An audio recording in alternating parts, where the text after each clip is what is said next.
यहाँ पे आगे अब हम पढ़ेंगे एडिशन ऑफ इंटीजर्स। मीन्स कि जब हमें दो पॉजिटिव इंटीजर्स को सम करना है, ठीक, ऐड करना है, तो उसका जो आंसर आएगा वो क्या होगा, हमेशा पॉजिटिव, ठीक। और अगर दो नेगेटिव इंटीजर्स को हमें प्लस करना है तो उसका वैल्यू हमेशा क्या आएगा, नेगेटिव, ठीक। और यदि एक प्लस और एक माइनस वैल्यू है, ठीक, दो इंटीजर्स है जिसमें एक प्लस है एक माइनस है, तो यहाँ पे हमारा वैल्यू क्या होगा, प्लस या माइनस। तो यहाँ पे हम हमेशा उस नंबर का साइन लगाते हैं जिस नंबर की वैल्यू बड़ी होती है, ठीक। जैसे कि ये प्लस माइनस, ये वाला जो हो सकता है इंटीजर्स, ये प्लस माइनस दोनों हो सकता है और ये भी माइनस प्लस दोनों हो सकता है।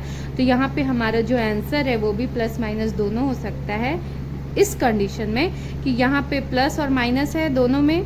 तो यहाँ पे हमारी जो वैल्यू आएगी वो क्या होगी, वो नंबर्स पे डिपेंड करती है कि जिस नंबर्स का वैल्यू बड़ा होगा वहाँ पे उस नंबर्स का साइन होगा।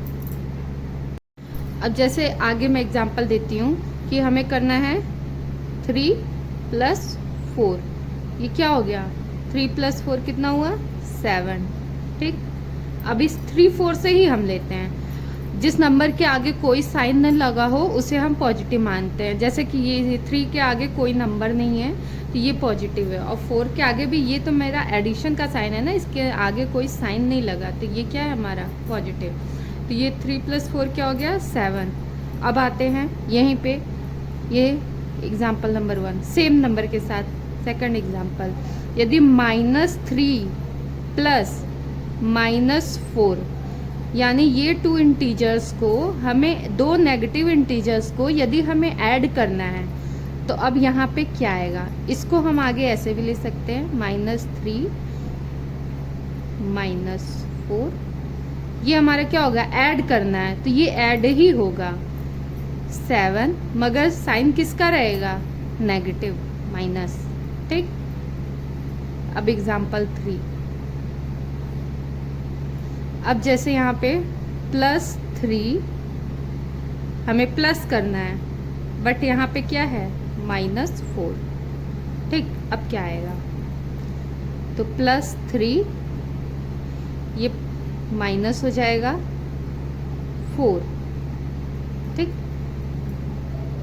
अब यहाँ पे हमारा कितना आएगा, अब क्योंकि यहाँ पे +3 और -4 है तो यहाँ पे हम क्या करेंगे, माइनस करेंगे, तो आंसर हमारा कितना आएगा,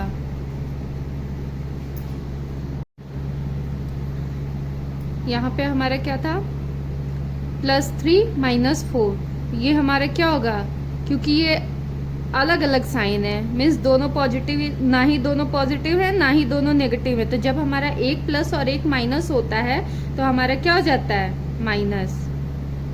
और उस कंडीशन में जब बड़े वाले नंबर के साथ माइनस का साइन हो, यहाँ पे हमारा आंसर क्या आएगा, 1, और साइन किसका लगेगा, बोला ना, बताया था मैंने कि जो नंबर की वैल्यू बड़ी होती है साइन हमेशा उसका लगता है, तो यहाँ क्या लगेगा, -1।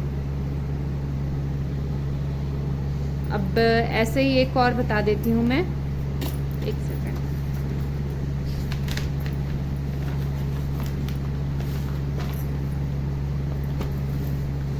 अब जैसे कि अब यहाँ पे अगर आ जाए, सेम नंबर के साथ बताती हूँ ताकि आप लोग को क्लियर हो, -3 + 4, ठीक।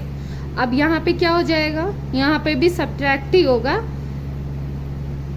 तो यहाँ 4 में 3 जाएगा, कितना बचेगा, 1, बट यहाँ पे साइन किसका लगेगा, जिस नंबर की वैल्यू बड़ी है, यानी यहाँ 4 नंबर बड़ा है तो इसके आगे लगा है प्लस, तो यानी इसके आगे हम प्लस लगाएंगे, +1, ठीक।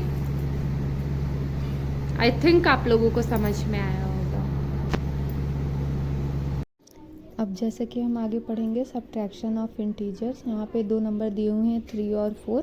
अब हम इसे देखते हैं, जैसे मेरा एक नंबर है -3 और हमें माइनस करना है सब्ट्रैक्शन और -4, तो इसे हम ऐसे सॉल्व करेंगे, ये -3 और ये हमारा माइनस और माइनस मिलके प्लस, क्योंकि जब हमारा एक साइन ब्रैकेट के बाहर है और दूसरा साइन ब्रैकेट के अंदर है तो ये दोनों साइन क्या होते हैं, मल्टीपल हो जाते हैं, इन दोनों का मल्टीप्लाई हो जाता है।